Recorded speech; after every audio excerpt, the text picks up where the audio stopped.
You're about to hand over evidence that will be used against you in court, and you don't even know it's happening. Right now, police officers across the country are using 5 psychological manipulation tactics during traffic stops that are perfectly legal, devastatingly effective, and designed to make you destroy your own case before you even realize you're in trouble. I've spent years in courtrooms watching cases fall apart because drivers didn't recognize these tricks. The officer seems friendly, helpful, even on your side, while systematically building a case against you with every word you say. And here's the worst part. By the time you figure out what happened, it's too late. The evidence is already recorded, the charges are filed, and you're facing consequences that could have been completely avoided. So let's pull back the curtain on exactly what's happening during these stops, because what you don't know absolutely can and will hurt you. Trick number one is the friendly conversation setup. The officer walks up to your window, and instead of getting straight to business, they start chatting. How's your day going? Where are you headed? Coming from work, they're smiling, relaxed, acting like you're just two people having a casual conversation. This is not casual. This is an interrogation disguised as small talk. Every single word you say is being evaluated for inconsistencies, nervousness, or anything that gives them reasonable suspicion to expand the stop. You say you're coming from a friend's house, but you seem nervous. Now they're wondering what you were really doing there. You say you're heading home, but you stumbled over your words. That's going in their mental notes. Here's what you need to understand. You are not required to answer these questions. The only things you must provide are your license, registration, and proof of insurance. That's it. When they ask where you're going, a simple, "I'd prefer not to answer questions" is completely within your rights. Will this annoy the officer? Maybe. But you know what's more annoying? Sitting in a courtroom wishing you had kept your mouth shut. Trick number two is the false sense of choice. The officer says something like, "I'm going to need you to step out of the vehicle. Is that okay?" Or, "Mind if I take a quick look in your car?" They're phrasing commands as questions to make you feel like you have a choice and that you're cooperating voluntarily.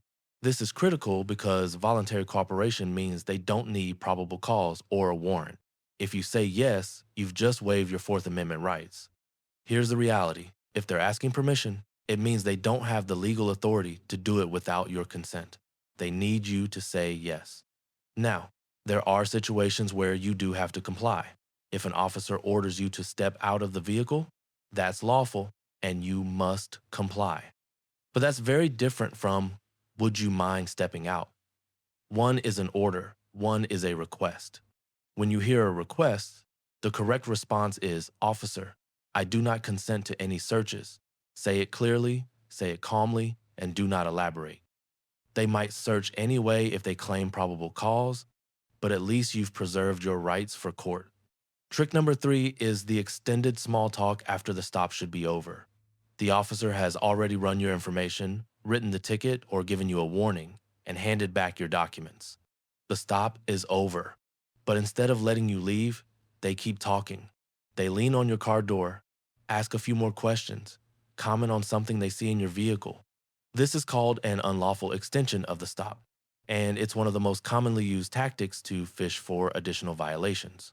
The Supreme Court has ruled that once the purpose of the stop is complete, you cannot be detained any longer without reasonable suspicion of another crime. But most drivers don't know this, so they sit there answering questions, getting more nervous, giving the officer more time to observe them, and more opportunities to spot something suspicious. The moment that officer hands you back your documents, you ask clearly, "Am I free to go?" If they say yes, you leave.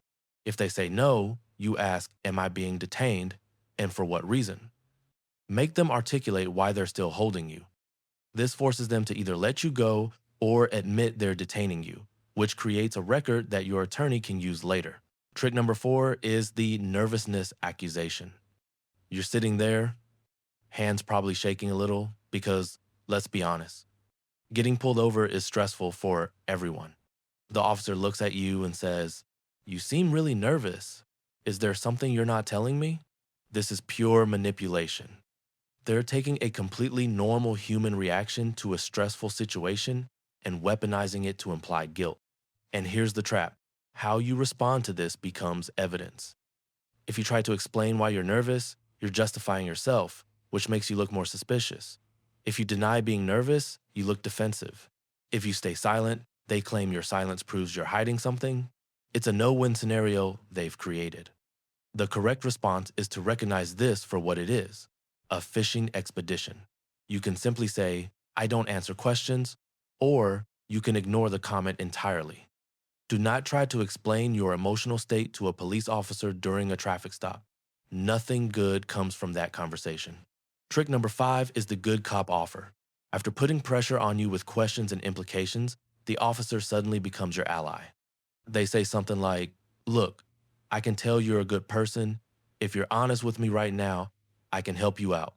But if I find out you're lying, this is going to be much worse for you. This is the oldest interrogation tactic in the book, and it works because people desperately want to believe the officer is on their side. They're not. Their job is to investigate crimes and build cases, not to help you avoid consequences. When an officer promises leniency in exchange for a confession, they're making a promise they often can't keep. Prosecutors decide charges, not patrol officers. And even if they wanted to help you, anything you admit to is now evidence that will be used against you in court. The prosecutor doesn't care that the officer seemed nice when you confessed to having marijuana in the car or to drinking 2 beers before driving. All they see is your admission of guilt on the police report. Here's what you need to understand about all of these tricks. They work because most people don't know their rights and because we're conditioned to be cooperative and polite, especially with authority figures. Officers are trained to exploit this. They're taught these psychological techniques in the academy because they're effective at getting people to incriminate themselves. But you are not required to participate in your own prosecution. You have the right to remain silent. You have the right to refuse searches. You have the right to ask if you're free to go. Exercising these rights doesn't make you guilty. It makes you smart. Now, I need to give you the practical framework for handling any traffic stop. When you're pull over safely, turn off your engine, put your hands on the wheel, and wait. When the officer approaches, be polite but minimal. Provide your license, registration, and insurance when asked. If they ask questions beyond that, you say, I'm not answering questions. If they ask to search, you say, I do not consent to searches. If they keep talking after returning your documents, you ask, am I free to go? Follow this framework, and you've just neutralized every single trick I've described. Will some officers get frustrated? Yes, but your job isn't to make them happy. Your job is to protect yourself legally. One final thing, everything I've just told you applies during the stop itself. Once you're actually arrested, different rules apply, and you need to immediately request an attorney and stop talking completely. But during the stop, before any arrest, these are the boundaries you need to maintain. Remember, you can't talk your way out of a ticket, but you can absolutely talk your way into much bigger problems. Every traffic attorney will tell you the same thing. The less you say, the better your case. Protect yourself, know your rights, and don't fall for these tricks.